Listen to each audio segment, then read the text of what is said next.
下官不知您来了，未曾远迎，还请贵人恕罪。上面已经告过罪了。无妨。县令大人，今天请您来，只有一件事，我要与韩家断亲，并且，既然他们那么喜欢算计，那这当年用我银钱起的房子，就推平了吧。大牙，你要把房子推了，那我们这一大家子可就只能流落街头了。是啊，大丫，你妹妹嫁给了我，我们如今也算是一家人，你不能这么对我们啊！一家人，10年前，为了韩家的生计，为了能嫁给宗岳，我将自己卖进宫中，一去就是10年。可等我好不容易回来，他们却为了区区5两银子，就想将我卖给一个跛子。10年了，我总算回来了。大哥，小妹，我回来了，开门啊！喊什么喊？大清早的奔丧呢？哪来的叫花子？一大早杵在我家门口讨废气！走走走，赶紧给我滚！你家？你是嫂子？大哥竟然娶了媳妇儿了，怎么没听他跟我说？嫂子，我是大丫，韩栋是我亲大哥，我刚从宫里放出来，这是我的腰牌，您看。得了吧你，韩栋就只有一个妹妹，我嫁给韩栋3年，怎么从没听韩栋提过他还有个在宫里的妹妹？什么？我哥没跟你提过我？哼，死叫花子，还装，赶紧滚！嫂子，你误会了，我真的是韩栋的亲妹妹。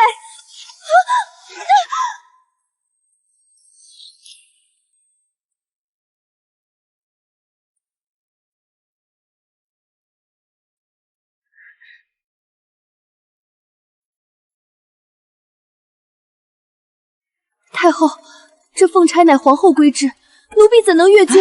锦书，这10年你陪着皇上从冷宫走到金銮殿，受尽苦楚。如今皇上登基，这些都是你应得的。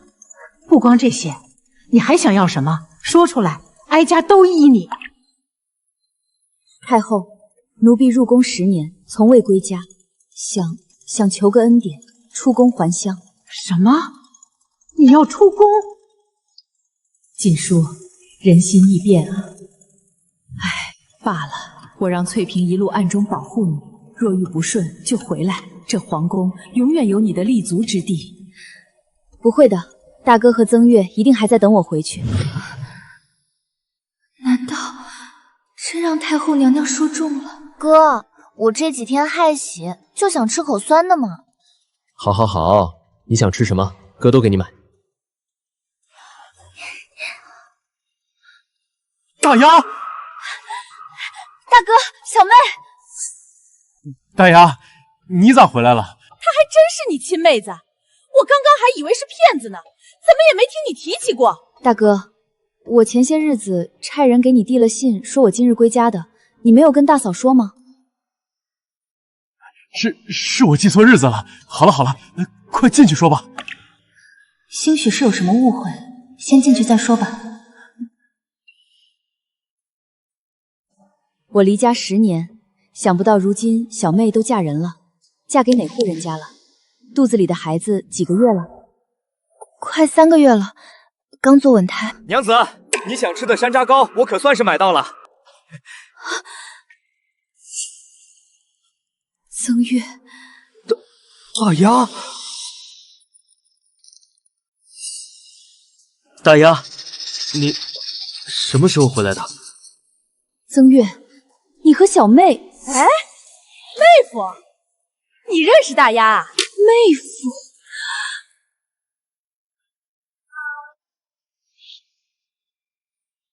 曾月，你刚刚叫谁娘子？当然是叫我了。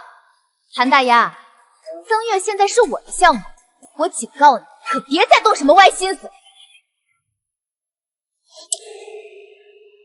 你说什么？曾月，你不是说会等我回来的吗？等你？你也配？你走了10年，难道要让我夫君等你10年吗？韩大丫，你怎么这么自私啊？这个大丫，你许久不回来，可能不太清楚。曾月他几年前中了秀才，婚事实在是拖不下去了，想着咱们两家关系好，便娶了你妹妹。如今小妹也已经有了身孕了，当年的什么彩礼、婚事的，就算了吧。你是什么意思？什么意思？意思就是现在他是我相公，我肚里还怀着他的种，你们俩的事儿吹了。你想再进曾家的门，不可能。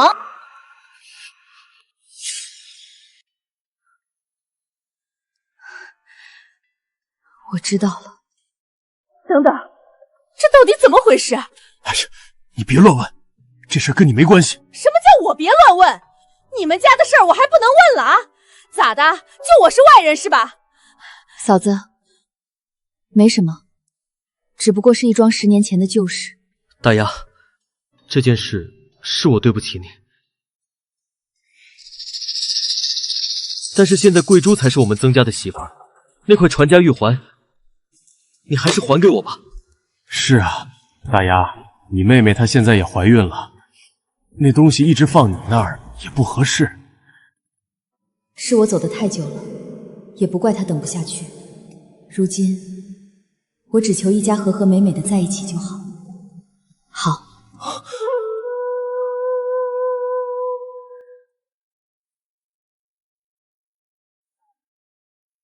如今木已成舟，多说无益。我祝你和小妹白头偕老，永结同心。算你识相。大丫，我就知道你最懂事了。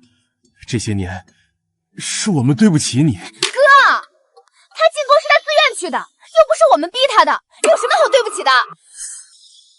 小妹，再说了，我相公如今可是秀才，你都25了，他凭什么娶你个老姑娘？小妹，闭嘴！大哥，你竟然为了他凶我！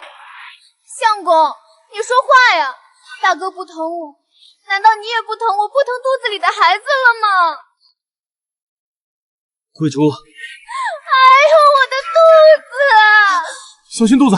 来，你别动气，别动气！怎么了这是？快坐下，喝口水。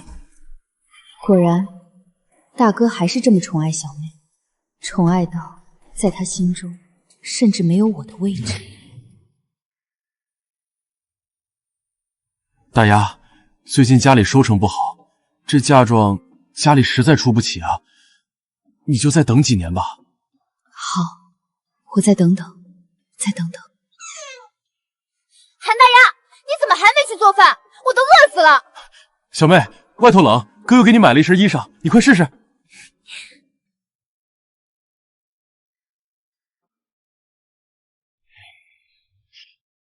刚刚拦着你不让你进家门，你可别记恨我。要怪就怪你大哥没良心，这么多年都没告诉我，我又不认人。嫂子，不怪你。妹妹这进过宫就是不一样，懂事儿，识大体。你看你这身衣服，连块补丁都没有，这些年在宫里肯定是享福了吧？大哥是真的关心我，还是没有？这些年我在宫中过得并不好。你说什么？那咋能呢？你跟大哥开玩笑的，对不对？在皇宫可是住高屋大殿，吃琼浆玉液，这还不好？初入宫时，我无权无势，人也不够机灵。旁人有钱打点，能得些轻松体面的伙计，我就只能被赶去做最苦最累的活。这些都不算什么，我最怕的是生病。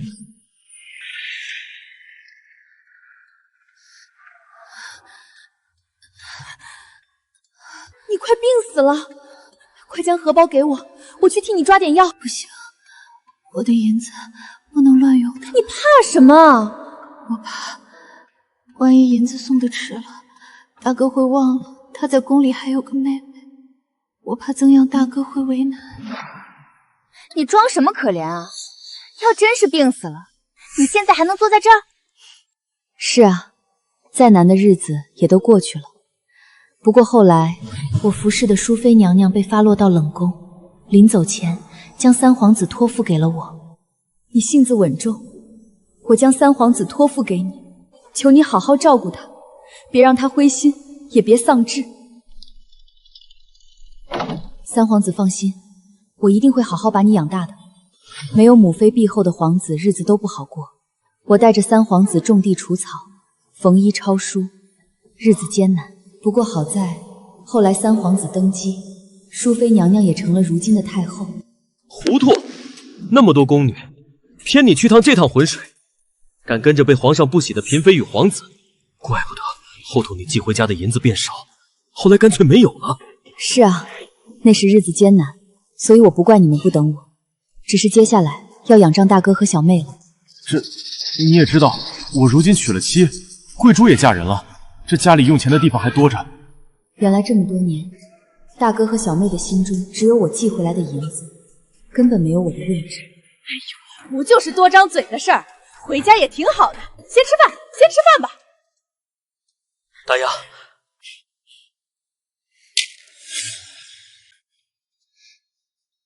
大丫，家里没备你的屋子，你今日就先在这儿凑合一晚吧。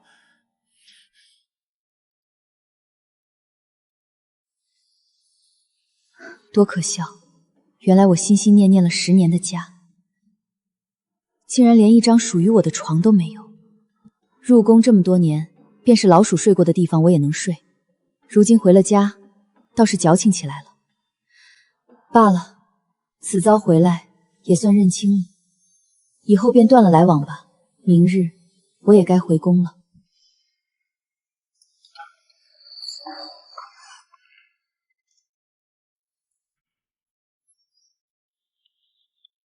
大嫂，我来帮你。躲开！少在这添乱！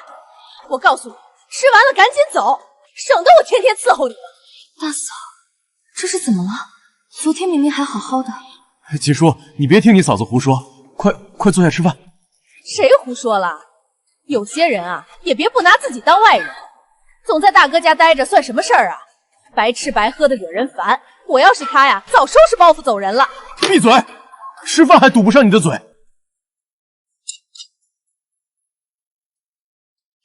大哥，大嫂说的也是，我今日便打算走了。哎，你别听你嫂子瞎说，你一个女娃能去哪儿？这就是你家，我看谁敢赶你走。坐。看来大哥心中还是有我的，或许昨日真的是我想多了。锦书，来，快吃，吃完了，哥有件喜事要跟你商量。喜事？什么喜事？刘大哥，快进来，快进来！这就是我大姐，人可好了。哥，今天家里有客人。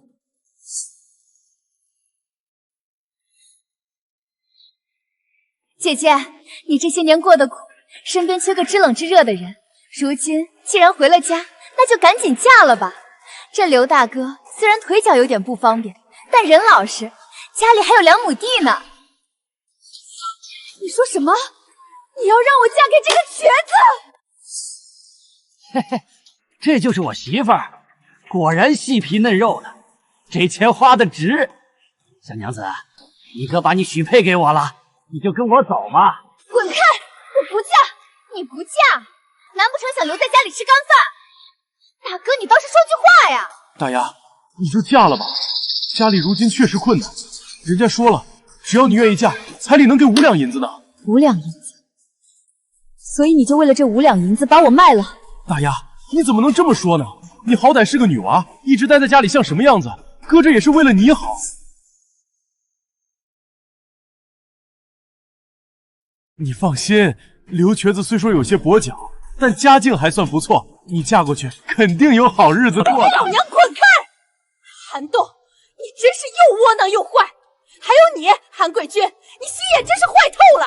还有你，别以为老娘我不认识你，你个花心老王八，当年偷看人家洗澡被打断了腿，就你也配娶媳妇儿？撒泡尿照照你自己吧，这脸怎么就比城墙还厚呢？大哥，这就是你所说的好归宿？你也是，不想嫁人就赶紧走，早上就让你走，你偏不听。老韩家不做人，没你的地方也没我的地方，我回娘家去了，你走不走？难怪大嫂今早对我的态度和昨晚判若两人，原来是早就知道了大哥要把我嫁给瘸子，想让我赶紧走。大嫂，哎呀，现在不是煽情的时候，快跟我走！你走就走！母老虎，我该休了你才好呢。但你休想再走脱！是啊，小娘子，你可不能走。妹妹已经收了我的彩礼了，你今儿嫁也得嫁，不嫁也得嫁。放开我！住手！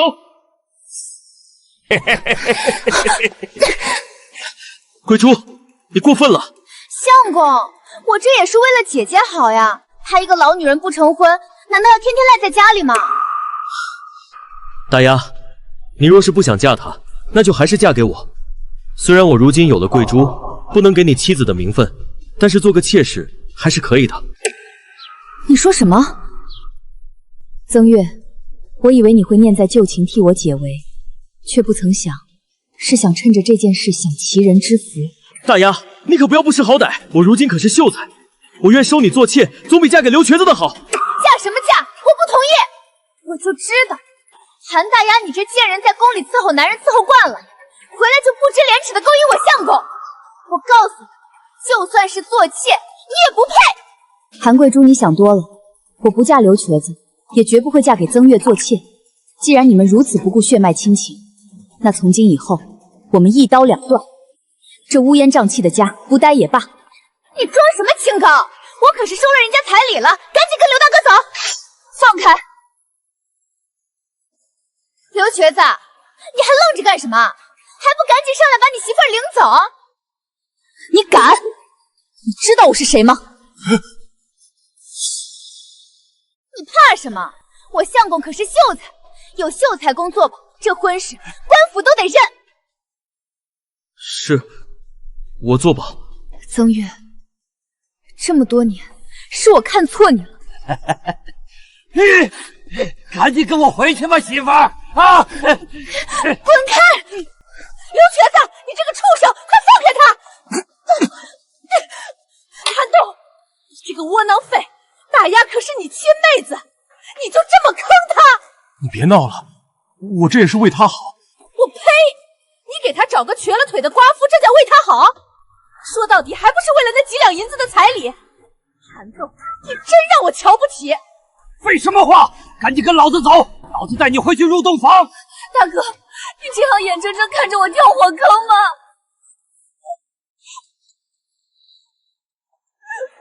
这就是我的骨肉至亲，这就是我心心念念的青梅竹马。可他们竟然就为了那点利益，联手把我往火坑里推。太后娘娘说的对，我就不该回来，不该对他们抱有期望。给我住手！敢对太后的人动手，你们想好怎么死了吗？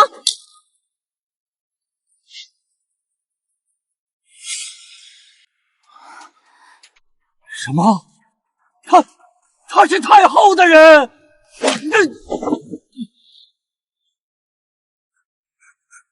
我刚刚如此对他，他岂不是会要了我的命？这下完了！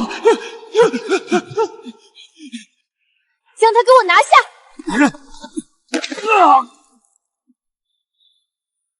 姑奶奶，大贵人，这一切都是他们两个指使的，不关我的事儿啊！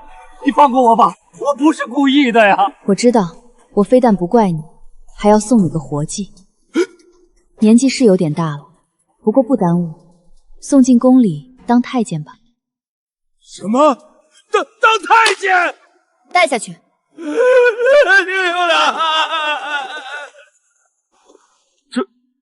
这到底怎么回事？这怎么可能？他分明就是个伺候人的下人。这位姑姑，你是认错人了吧？锦书，这下你可看清他们的真面目了。是啊，飞鸟尽，良弓藏；狡兔死，走狗烹。大丫，这到底是怎么回事？这位贵人说的锦书是你吗？是啊，我早就改了新的名字。这可是好事儿啊！大丫，我就知道你在宫中这么多年，肯定有出息。是啊，锦书，你这名字起得好，早该说出来，我们都会替你高兴的。替我高兴？我看你们是见我又有了利用价值，替自己高兴吧。大丫，你怎么能这么想呢？我们可是一家人。一家人？从我回家到如今，你们都是怎么对我的？我在宫中吃尽了苦，你们有人在乎吗？你们只在乎我寄回来的银子有多少，够不够大哥娶妻，够不够重修房子，够不够让你们过上好日子？你们花着我的钱，却要将我嫁给一个名声败坏的瘸子，这就是你们口中所谓的一家人。哼！大丫，我知道你心里委屈，但你也知道咱家条件不好，大哥之前也是没办法呀，但现在不一样了。你如今认识这等贵人，还有太后娘娘做倚仗，以后咱家的日子可就好起来了啊！我认识什么人，有谁做依仗，与你有什么关系？大丫，你什么意思？替我去请县令来。县令？大丫，你要做什么？干什么？自然是断亲。断亲？大丫，你就别说气话了，我们之间可是血脉亲情，哪里能说断就断的？是啊，大丫，你别冲动。一个女子没了娘家帮衬，如何立于这世间？闭嘴！就是因为顾及着所谓的血脉亲情，我才一而再、再而三的给你们机会。可你们呢？你们又是怎么算计我的？如今看我有用，又想让我装作什么都没有发生过，继续为你们卖命。做梦！大丫，你言重了。我和你小妹这不也是想给你找个好归宿？既然你不想嫁，那就算了，何必伤了和气？好归宿？这好归宿送给你，你要不要？装的人模狗样的，怪恶心人的。大丫，你现在是什么意思？你出息了，就不认大哥了？我呸！韩栋，你说这话丧不丧良心？跟你有什么关系？你给我让开！大丫，我知道你七大哥擅自做主你的婚事，既然你不想嫁给刘瘸子，那就还嫁你曾大哥，好不好？大哥，你说什么呢？是啊，大丫，你若是不想做妾，那就做平妻。你与贵珠本就是姐妹，定能好好相处的。相公，曾月，你哪来的自信，认为我非你不可？大丫，你我相识10余年，你对我的心思，全村人都知晓，你就别在这说气话了。况且，我现在可是秀才，将来更是前途无量。等你嫁我，你在外赚钱，贵珠就在家相夫教子，咱们3人的日子肯定过得比蜜还甜。你还有什么不满意的？曾月，你还真是好算计，让我出去卖命，好让你们过上清闲幸福的日子是吗？韩大丫，你怎么敢打我相公的？我相公可是秀才。我为何不敢？当初要是没有我，他怎可能不愁吃穿的安心备考，又怎可能考上这秀才？你一个秀才而已，我打就打了，怎么，凭他脸皮厚就打不得了吗？韩大丫，你怎么说话呢？10年，他也不过是个秀才而已。韩贵珠，这种男人也就你当快宝了。你就是区一个秀才而已，就是如今的皇上也得给我们锦书3分薄面，他算哪根葱？呸！一个伺候人的下贱玩意，也配跟皇上攀扯关系？你真以为自己是什么大人物了？住口！锦书如今可是当朝女官，也是你能随意掷回的。你敢打我？贵珠，没事吧？活该，让你嘴贱！大丫，不管怎么说，贵珠都是你妹妹，你能放任别人打她呢？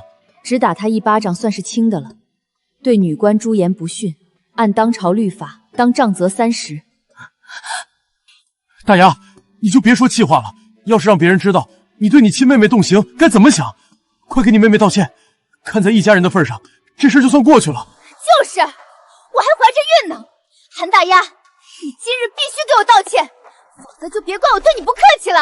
哦，不客气，我倒要看看你们打算怎么个不客气法。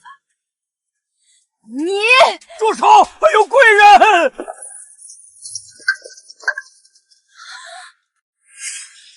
哎呦，贵人息怒，贵人息怒！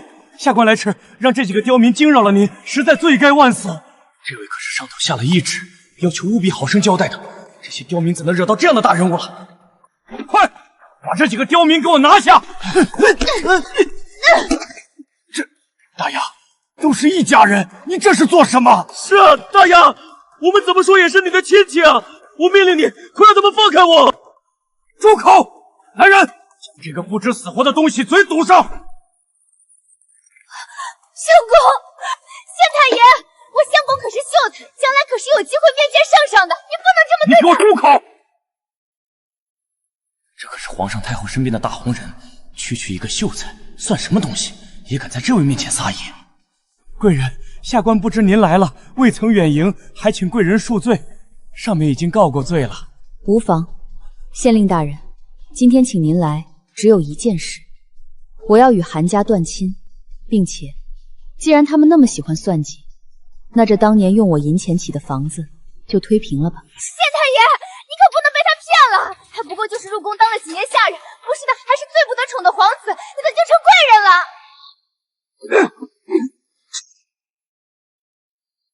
这有眼无珠的蠢货，知道自己在说什么吗？如此口出狂言，是想被诛九族吗？县太爷饶命，小妹只是一时口快。大丫，你说句话呀，哥错了，你不能这么对哥呀，咱们到底是一家人啊！马上就不是了。大丫，你来真的？咱们可是打断骨头连着筋的亲兄妹啊！你怎么能真的跟我们断亲呢？就是，爹妈要是泉下有知，看到你这么绝情，得多寒心啊！韩栋，我入宫10年，几乎将所有攒下的银子全部寄了回来。你们用这些钱建府邸做生意，娶妻成婚，日子过得一天比一天好。可我呢？这10年间，你们哪怕有一日是想着我的吗？大丫，大哥也是有苦衷的呀。还有你，当初你信誓旦旦说会等我，可结果呢？我离家10年，用赚到的银钱供你读书，为你铺路，可你呢？你又是怎么对我的？那又如何？这些都是你心甘情愿的，又没人逼你。再说了，我们也给你寻了好人家呀，是你自己不愿意嫁。好人家，这种好人家，你嫁吗？你们如今不过是觉得我没用了，害怕我留在家里成了你们的累赘，便因为区区5两银子就将我卖了。如此，你们还有脸说是我的家人吗？韩大丫，反正这么多年，你苦日子也该过惯了，你矫情什么？韩贵珠，你说的还是不是人话？看在曾经的情分上，我不会把你们怎么样。大丫，我就知道。但从今以后，你们与我就再无瓜葛了。县令大人，请按章办事，与我断亲书吧。是。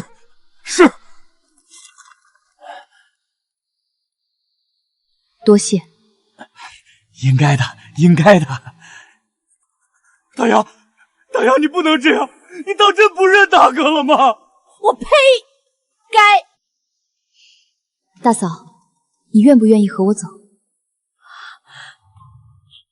愿意。一个窝囊废物，一个小气记仇鬼，一个书生大爷。哎呦，在这个老韩家天天看着这几个狗东西，可真是像待在茅坑一样难受。好，那我们走。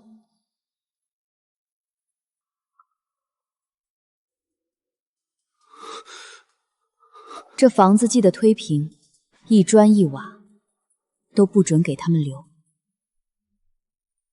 大丫，你不能这么对我们呀，大丫！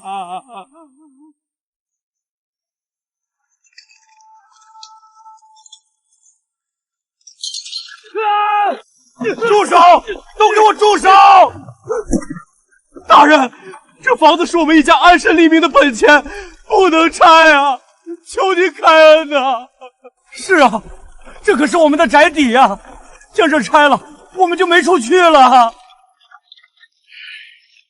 你求我也没用。谁让你得罪了那京城中的贵人呢？动作快点！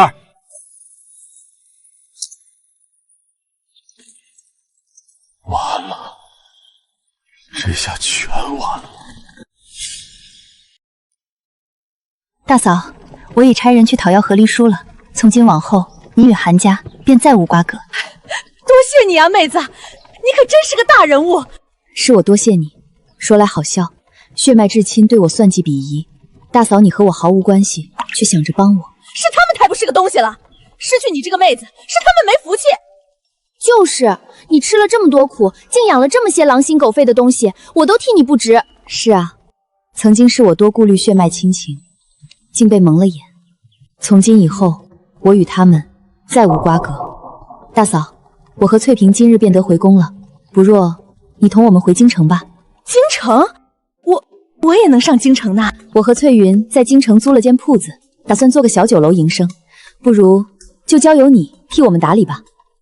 妹子，我就是个泥腿子，让我打理店铺，这可使不得。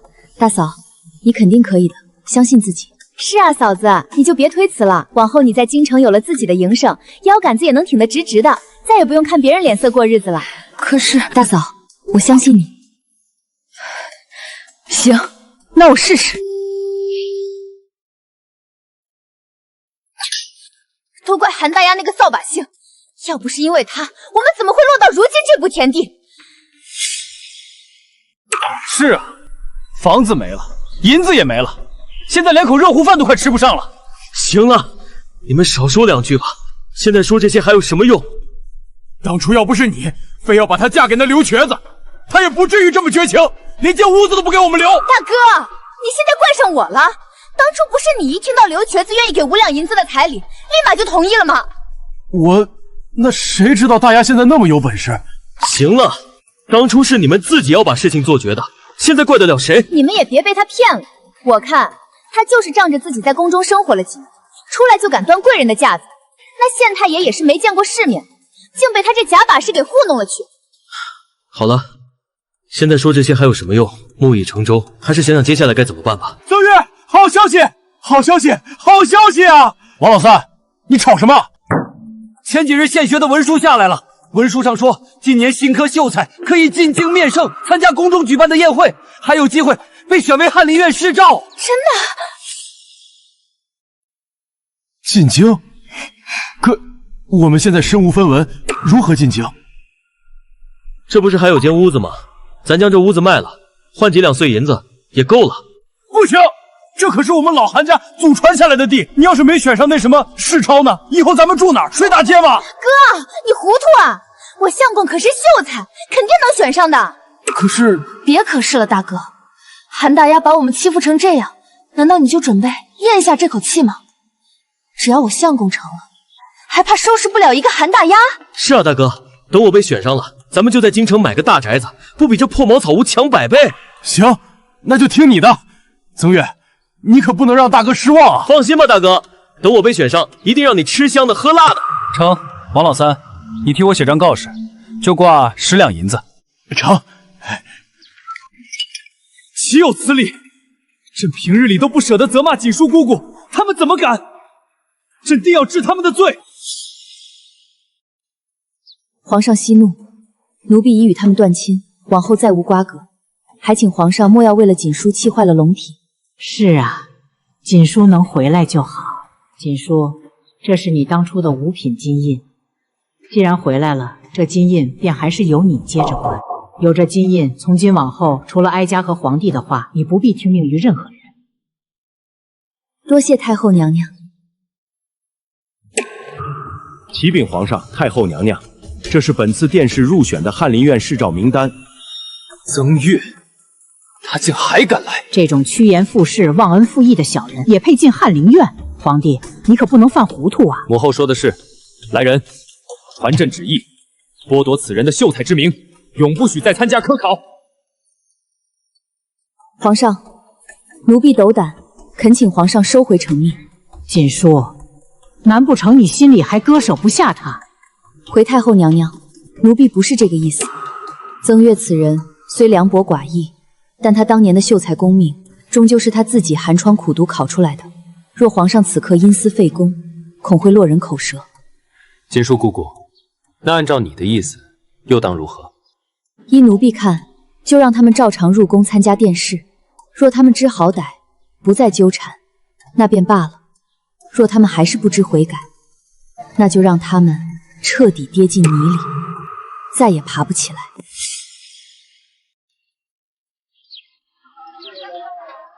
多亏了锦书的这家醉仙楼，我才没被老韩家那群失线鬼榨干血海。锦书，你放心，嫂子一定替你把这酒楼守好。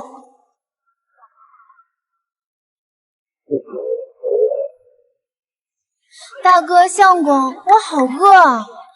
这一路上我连顿饱饭都没吃过，咱们进去吃顿好的吧。相公，你马上可是要当官的人了，难道还在乎这点钱吗？说的也是，本公子即将进宫面圣，是该好好犒劳一番。走。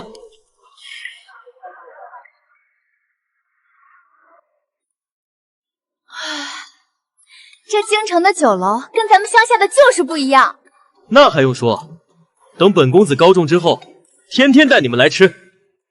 各位客官，一共纹银2两8钱。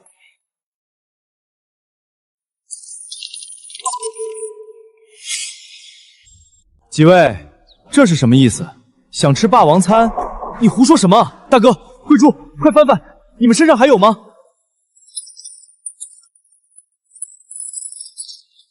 就这么点钱，连个零头都不够。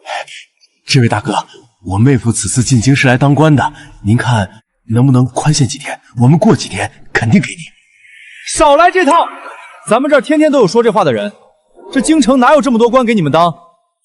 大哥，是真的，我们这儿有文书的。什么狗屁文书！你瞧瞧你们这德行，连顿饭钱都没有，还想着当官？我呸！大胆刁民！你狗眼看人低，本公子可是未来的朝廷命官，你竟敢冲撞我！就是，等我妹夫当了大官，赏你个180两，那都是轻轻松松。你可别只顾眼前的利。我呸！就你还大官，连几两银子都掏不出来，在这装什么大官？你少在这儿胡说！待本公子高中，定要将你这狗眼看人低的奴才碎尸万段！嘿，吃霸王餐还有理了？我警告你，没钱就少在我这儿耍横！你放开我，相公！小妹，就这么点破烂，还敢说自己是大官？哪个大官像你这么穷啊？既然没钱，那就让他们留下，以身抵债吧。小凤，你怎么会在这里？我当是谁呢？原来是你们这3个丧良心的东西！你来的正好，快替我们把这顿饭钱结了。是啊，大嫂，等我进宫面圣，得了皇上赏识，必定100倍偿还于你。哎，你可别乱喊，谁是你大嫂？秦巧凤，你别给脸不要脸！当初你非要跟着韩大丫那个贱人离开，现在怎么样？还不是沦落到酒楼里当个伺候人的下人？死叫花子，给我闭嘴！秦巧凤，你是死人啊！没看到他们欺负我啊？还不快说句话！骂你怎么了？你们干出来这么多不要脸的事儿，别人还骂不得了？你得瑟什么？离了我哥，你还不就只能过这种伺候人的苦日子？放肆！你们吃霸王餐就算了，竟然敢这么跟我们掌柜的说话！掌柜的，这怎么可能？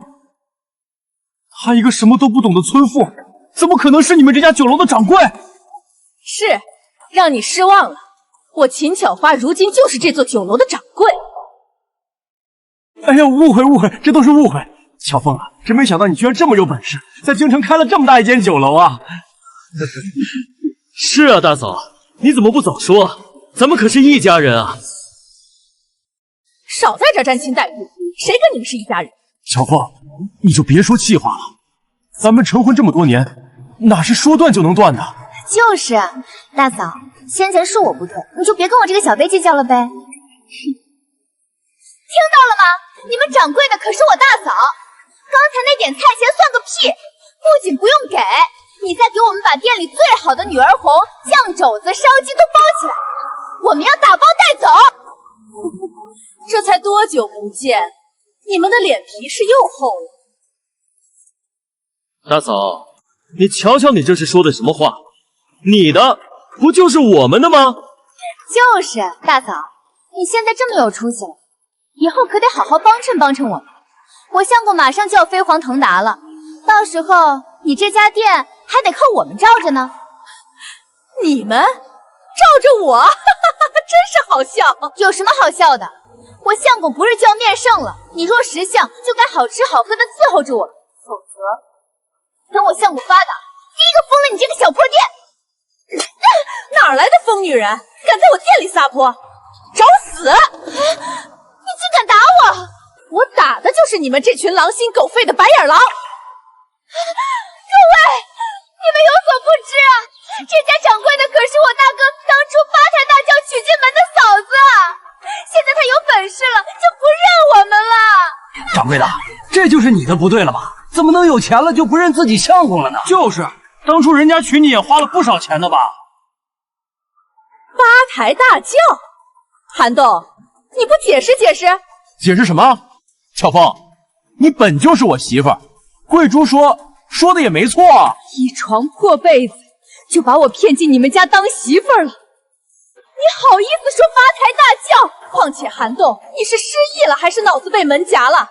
好几个月前我就与你和离了，你现在又在这里撒什么泼？韩贵珠，收起你这副嘴脸，老娘不吃你这套。今儿这钱你们给也得给，不给也得给。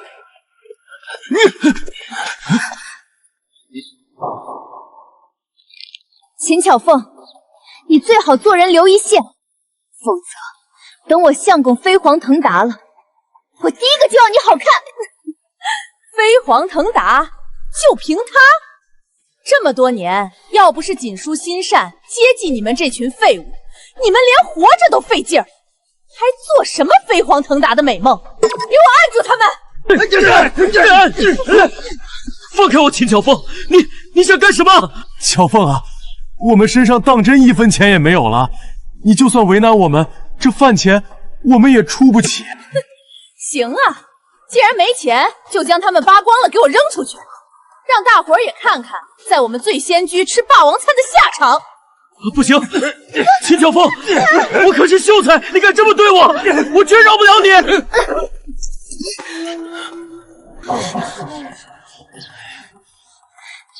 你们这帮狗眼看人低的刁民，给我等着！等我相公飞黄腾达了，定让你们好看！韩大丫，都是因为你，若不是你，我怎会受这等屈辱？等我进了宫，定要你100倍偿还。这下怎么办？这是副鬼样子，总不能就这么去赴宫里的琼林宴吧？传出去，本公子的脸面往哪儿搁？老宅卖的钱都花光了，这下可怎么办啊？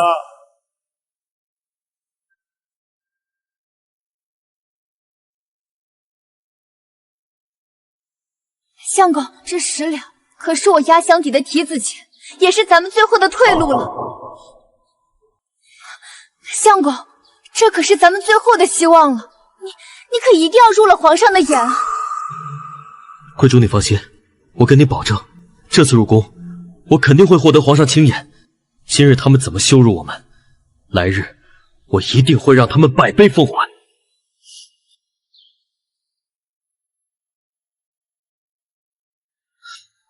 王公公万安，学生曾月前来觐见。哼，这几个就是欺负锦叔姑姑的那几个杂碎，一群势利眼的东西。这2位是？回公公，这2人是我的随从，特地带来京城开开眼界，还请公公通融通融。宴会马上就要开始了，赶紧走吧。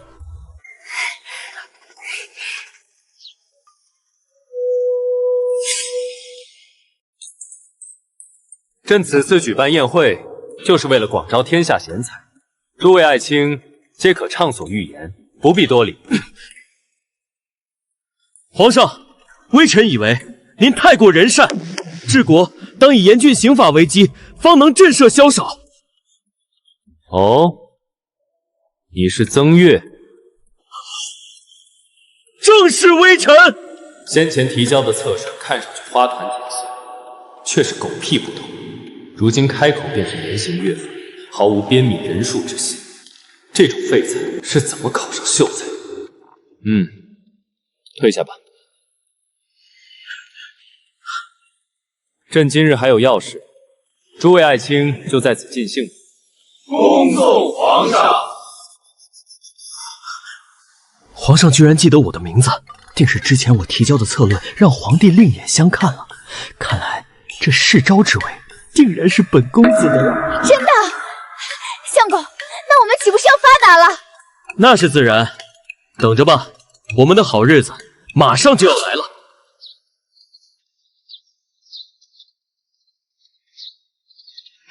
锦书姑姑，姐姐，您就帮帮我吧。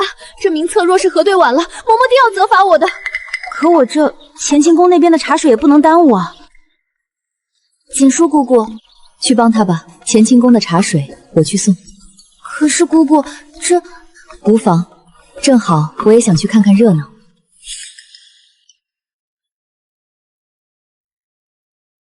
本公子苦读10来年，参见为的不就是今天？我自幼熟读经史策论，胸中自有100万甲兵。这个蠢货，当真以为自己学富五书，殊知这偌大的京城，人才济济，如此骄傲自满，不懂藏锋，往往最易招来祸患。韩大丫，你怎么会在这儿？哟，我当是谁呢？原来是我那个在宫里当了贵人的姐姐啊！大丫，这是怎么回事？你不是已经成了贵人了吗？怎么现在还在干这些？大哥，你还真信他那些鬼话？什么贵人，不就是个端茶倒水伺候人的下人？站住！本公子让你走了吗？好狗不挡道，让开！你说什么？韩大丫，你一个下人，居然敢这么跟我说话？怎么？你是以为自己进了皇宫就是主子了吗？哼！韩大丫，你给我听好了，我相公方才可是得了皇上青眼，你若不伺候好我们，等我相公当了大官，第一个就让你滚出这皇宫！滚出皇宫？你还真是好大的口气！你当这皇宫是你家开的吗？如此口无遮拦，就不怕惹祸上身？你少在这里吓唬我！你以为我是那个没见过世面的县令，被你3言2语糊弄了？韩大丫，你不过就是个丫鬟，摆什么贵人的谱？人啊，就该认命，别多想些有的没的。大丫，这就是你的不对了。你要真没本事，大可以直接告诉我们，怎么能撒谎，装什么贵人呢？你瞧瞧现在，这么多年了，还在干着伺候人的活计。怎么？你当初成婚，韩贵珠的嫁妆，还有那府邸，都是我这么伺候人一点点省下来的，现在倒是嫌丢人了。大丫，那房子你都推停了，现在还拿出来说什么？就是，韩大丫，你少揪着这些陈年旧事不放。等我相公被封了官，宅邸我们要多少有多少，谁稀罕你盖的那几间破屋子？韩大丫，你要是现在愿意跪下来，给我们好好磕头认错，看在之前的情分上，说不定我还能赏你一条活路，勉为其难给你个妾室之位。就凭你，也想让我给你当妾？韩大丫，你可不要不知好歹！曾月，你是不是忘了，当初你是怎么跪在雪地里求我嫁给你？住口！那都是以前的事了。现在我是天子门生，是未来的朝廷命官，你一个下贱的宫女，也配跟我提从前？就是，我相公现在可是皇上跟前的红人，王公公都得对他客客气气的。识相了，赶紧跪下，为之前的事情道歉，否则别怪我们不客气。让我跪下，你们也配？大哥，你还愣着干什么？既然他不肯自己跪，你这个当大哥的就好好教教他规矩。韩栋，我警告你，这里是皇宫，容不得你们放肆。皇宫又如何？我身为未来臣子，惩治一个下人而已。皇上就算知道了又如何？难道会为了你这么个不懂规矩的贱婢怪罪我吗？大哥，还不动手？大丫，你也别怪哥，哥也是为了你好。住手！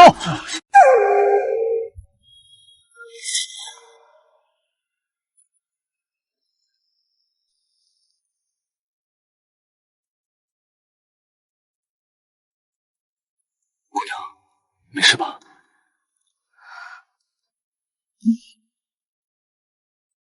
这位兄台，大殿之上如此为难一名女子，若是传出去，怕是不妥。这是我们自家的家务事，你一个外人插什么手？就是，我相公可是得了皇上青眼，未来是要做官的。识相的，赶紧给我滚开！曾月，你未免也太把自己当回事了。你就这么确定这个翰林院侍诏的位置一定是你的？那是自然，这么多学子，皇上偏偏记住了我的名字，分明是看中了我。这个位置不是我的，还能是谁的？韩大丫，你这个贱婢，你笑什么？这位公子，你这话说的实在难听。就算这位姑姑跟你有什么恩怨，你也不该如此轻贬。是啊，你这么做岂不有损读书人的脸面？都给我闭嘴！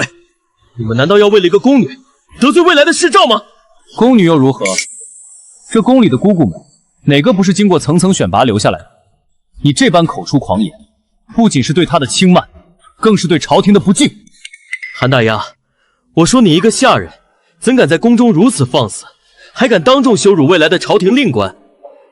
原来是有靠山啊！曾月，你胡说八道什么？我胡说八道？我就说嘛，当初他为什么那么容易就放弃了我和他的婚事？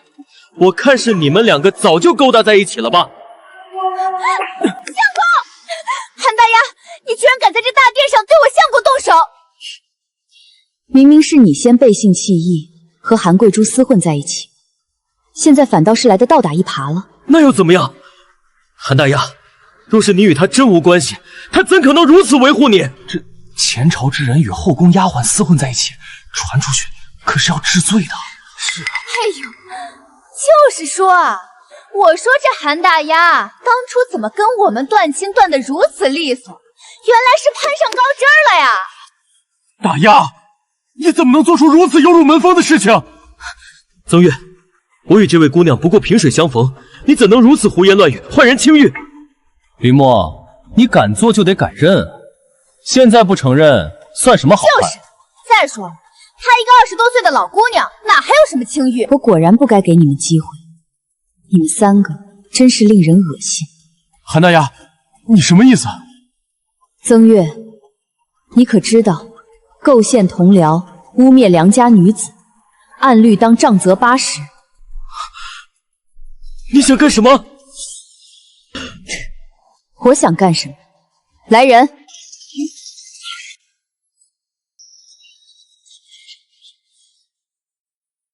将这3人给我拿下，听候发落。韩大丫，你少在这狐假虎威！没有皇上的口谕，我看谁敢乱抓公事？我看你就是心虚，想公报私仇。就是，韩大丫，我告诉你，等圣旨一下，我相公成了天子近臣，动动嘴皮子就能让你死无葬身之地。还愣着干什么？将他们压下。是。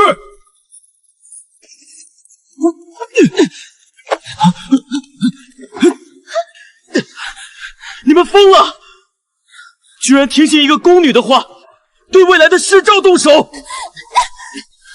放开我！曾月，我相信皇上上述知道了你今日在此的所作所为，也绝不会轻饶你。林墨，你少在这胡说八道！还有你韩大丫，你完了！等会圣旨一到，我第一件事就是把你们这对奸夫淫妇统统流放宁古塔。将我流放？曾月，你到现在还看不清形势吗？韩大丫，你别得意的太早！你以为找几个相熟的禁军吓唬我就行了？等王公公一会儿来了，我看你怎么收场！这位姑姑，要不你还是快些离开吧。曾月毕竟还是宫使，此人睚眦必报。等会儿皇上来了，见他如此狼狈，少不了要迁怒于你。韩大丫，你听到了吗？还不赶紧放开我！否则等皇上来了，我绝对饶不了你！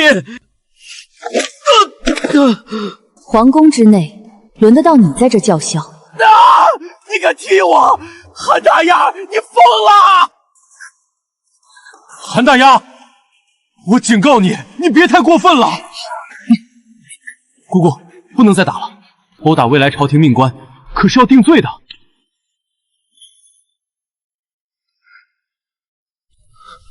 多谢公子，公子不必担心，他翻不起什么风浪。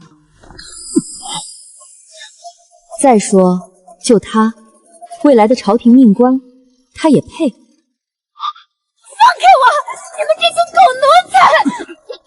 韩大丫，你这个贱人！等我相公做了官，第一个就砍了你的脑袋！就是，韩大丫，你这是在找死！皇上驾到！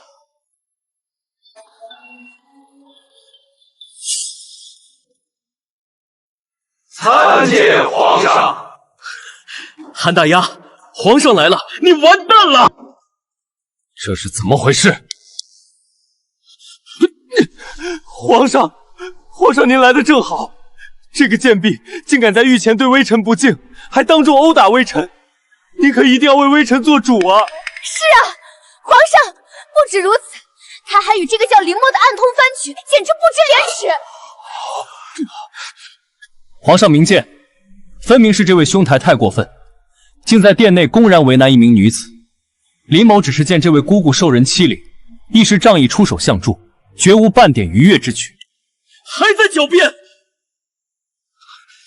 皇上，微臣敢以师徒起誓，这两人绝对有染。是吗？微臣不敢说谎。皇上，你可千万不能放过这两个贱人！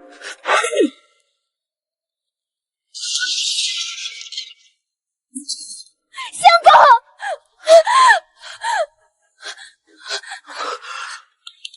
皇上，朕平日里连一句重话都不舍得对锦玉姑姑说，你们这几个不知死活的东西，也敢对她大呼小叫、妄加诋毁，谁给你们的胆子？什么？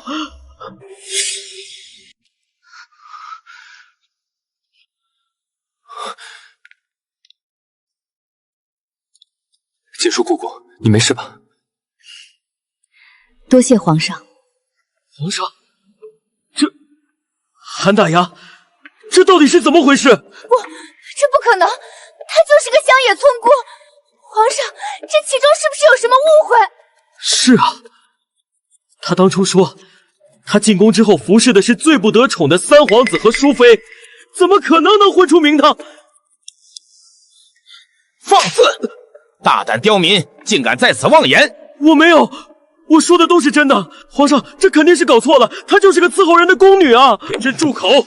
锦书姑姑如今乃是贤淑上宫，官至五品，你们这几个不知死活的刁民，竟敢在此妄言，找死吗？她竟真是女官，还是皇上跟前的人？不可能，这不可能！曾月，你好歹是个秀才，难不成就没打听过外头的消息吗？登基的新皇，他行三。什么？如今的太后曾是淑妃，而他们便是你口中不得重视的皇子嫔妃。这怎么可能？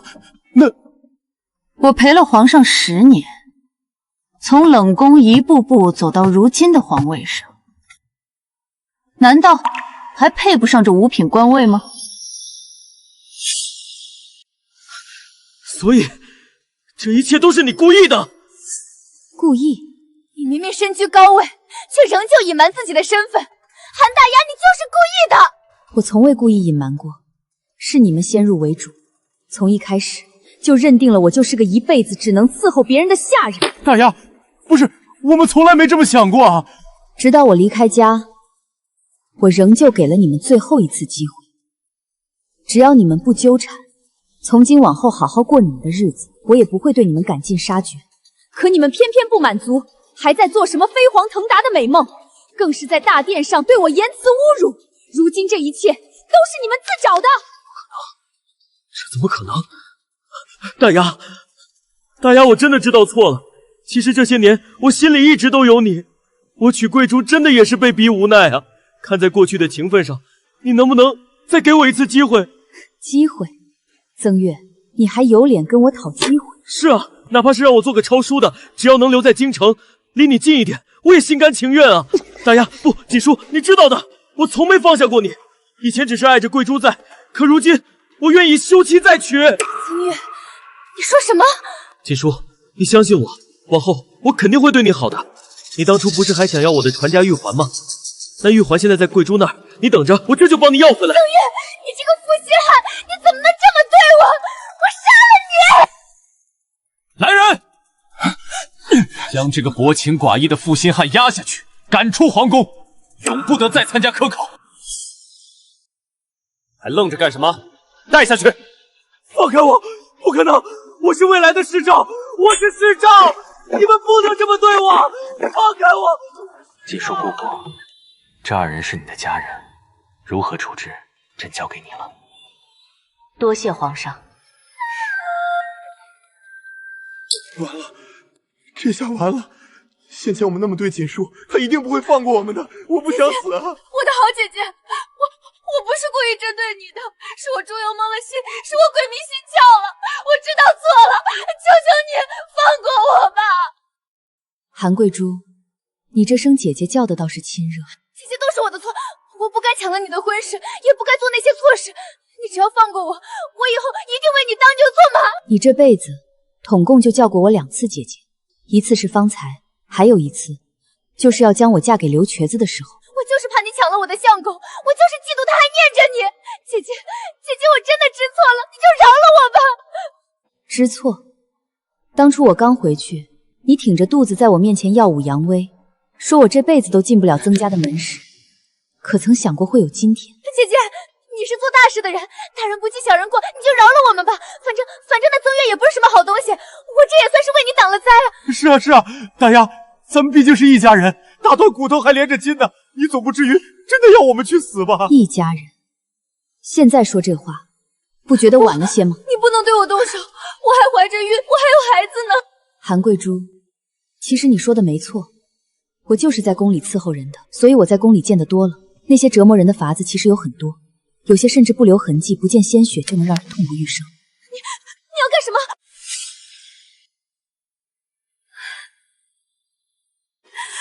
我就知道。那就打30个巴掌好了。什么？不会要了你的命，甚至不会伤到你的孩子。韩大丫，你敢！动手吧！放开我！你们不能这么对我！韩大丫，你这个毒妇，你会遭报应的！锦书，怎的？不替你的宝贝妹妹求情了？贵珠这事儿做的确实不地道。锦书姑姑既然想罚，那自然有你的道理。锦书，你放心，你们姐妹俩的恩怨，大哥绝不干涉。这些年都是大哥的错，锦书，你可千万别迁怒大哥啊！韩栋，你还真让人恶心，我还当真以为你真的很宠他呢。看来终究也是一样，其实你心中只有你自己。锦书，你是不是还在怪大哥？大哥当真知道错了。当初大哥也是有难处啊。够了！他韩贵珠固然不是什么好人，那你又是什么好东西？姐，我住口！我不想听你狡辩，做错了事就要付出代价。来人，打他30大板，逐出皇宫。大丫，30大板这是要了大哥的命啊！我可是韩家的独苗，你要让韩家绝后吗？你这样做如何对得起爹娘的在天之灵啊？独苗，如果爹娘知道留下的是你这根烂在骨子里的烂苗，怕是会直接掐死你。拖下去。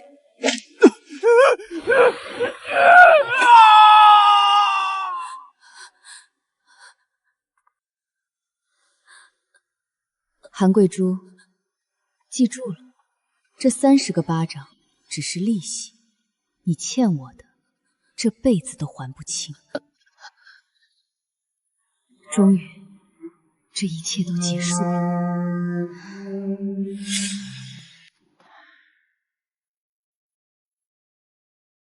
都解决了吗？是，多谢太后挂怀。好孩子，莫要难过，都过去了。我知道的，太后娘娘。这个世界上没有人是不会变的。是啊，这世上又哪有永远不变的感情呢？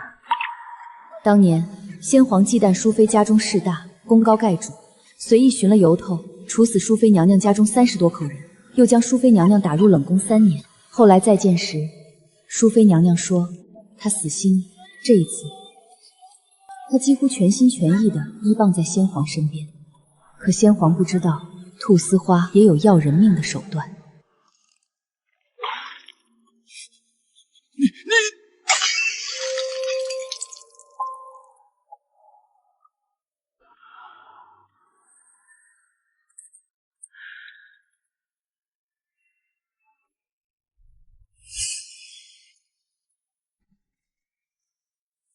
哪怕是枕边人，在利益和岁月面前，都是会变的。你今日斩断了过去，便是迎来了新生。以后你想过什么样的日子，哀家都不拦着你。你总归记住，哀家和皇帝永远是你的后盾。多谢太后娘娘。哀家听说，今日在大殿之上，有个叫林默的与你颇为投缘。太后娘娘美意，奴婢心领。只是林大人前途无量，自当配得上名门贵女，奴婢蒲柳之姿，实在高攀不起。罢了罢了，是哀家心急了。既然你不愿，哀家也不勉强。起来吧。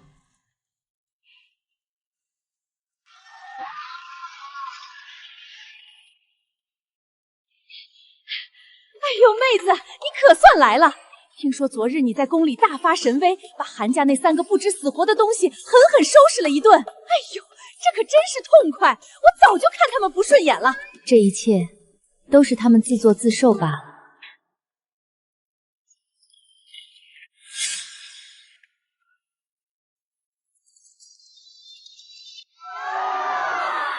林状元生的可真俊啊！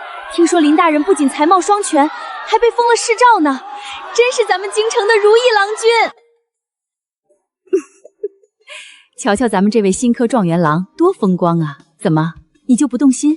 乔峰姐，你就别拿我寻开心了。真这么铁石心肠？人家可是特意为你出头的恩人呐！来来来，别害羞，你也扔个手绢，凑凑热闹呀。还是算了吧。哎呀，热闹嘛，就是得凑。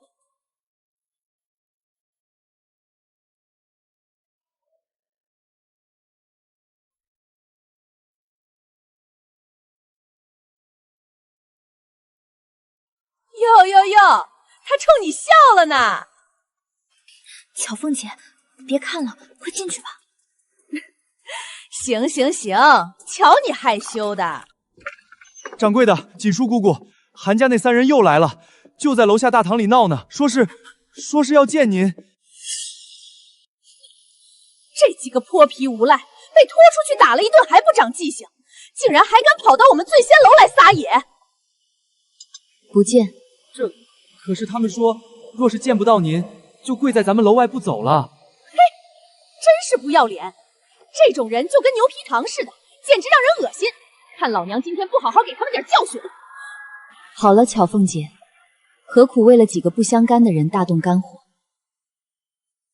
不必和他们多费口舌，去叫官府的人来。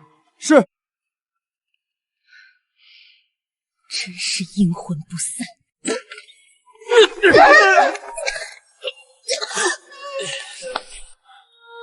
我看大丫是不会理我们了。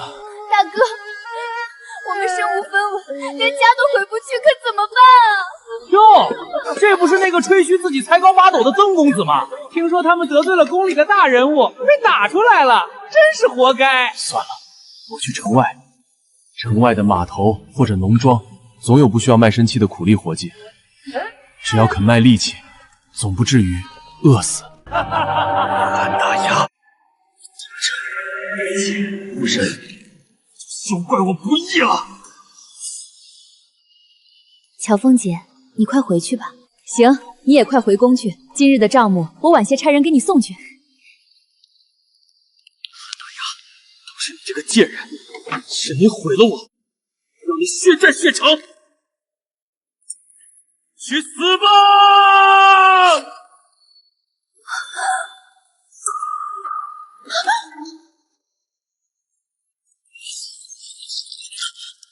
林墨！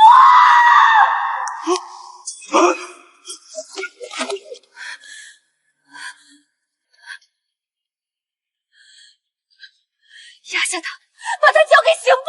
是。告诉刑部那些人，蓄意谋杀朝廷命官，本宫要他们一律重判，绝不姑息。大丫，你不得好死！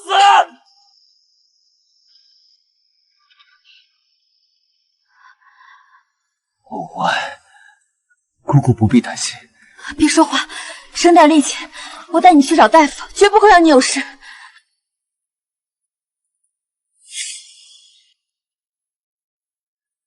回禀姑姑，幸来匕首没有伤及要害，只是扎得深了些，失血过多才会昏迷，好生养着，半月之内不可剧烈活动。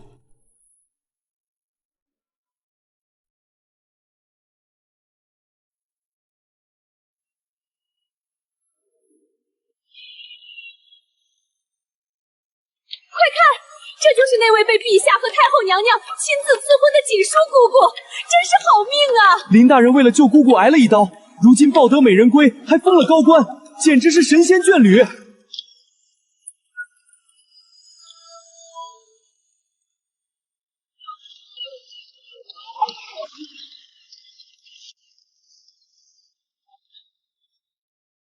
快点！今天这些要是干不完，就别想吃饭了。